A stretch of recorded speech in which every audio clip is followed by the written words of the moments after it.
नजर डालेंगे sports news पर। 5वें बैन अवी पाकिस्तान आर्मी टीम स्प्रिट मुकाबले 2022 इख्तिताम पजीर हो गए। मुल्तान कोर मुकाबले की फातह करार पाई। रावलपिंडी कोर ने दूसरी पोजीशन हासिल की। बैन अवी टीमों में नेपाल, तुर्की और उज़्बेकिस्तान के सोने के तगमे जीते। मुल्तान कोर ने मुकाबला जीत लिया, जबकि रावलपिंडी कोर ने दूसरी पोजीशन हासिल की। बैन अवी टीमों में सोने के तमगे नेपाल, तुर्की और उज़्बेकिस्तान ने जीते।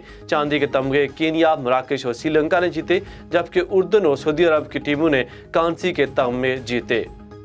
ऑस्ट्रेलिया क्रिकेट टीम ने कराची में खेले जाने वाले सीरीज के दूसरे टेस्ट मैच में पाकिस्तान के खिलाफ पहले रोज खेल खत्म होने पर 3 विकेटों के नुकसान पर 251 रन बना लिए। ऑस्ट्रेलिया की तरफ से इनिंग्स का आगाज उस्मान ख्वाजा और डेविड वार्नर ने किया। बैटिंग विकेट नजर आने वाली पिच पर दोनों बैट्समैन ने जबरदस्त अंदाज में इनिंग्स शुरू की। कौमी टेस्ट क्रिकेटर फवाद आलम ने नेशनल स्टेडियम कराची को टीम पाकिस्तान का गुड लक ग्राउंड करार दे दिया है।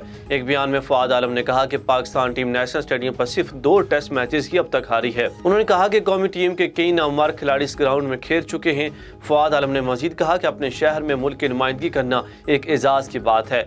उनका कहना था कि होम ग्राउंड है, इसीलिए मुझे पिच और मौसम की कंडीशन का अंदाजा है। कौमी टेस्ट क्रिकेटर ने यह भी कहा कि जैसी भी विकेट होगी मैं बेहतरीन खेल पेश करने की कोशिश करूंगा।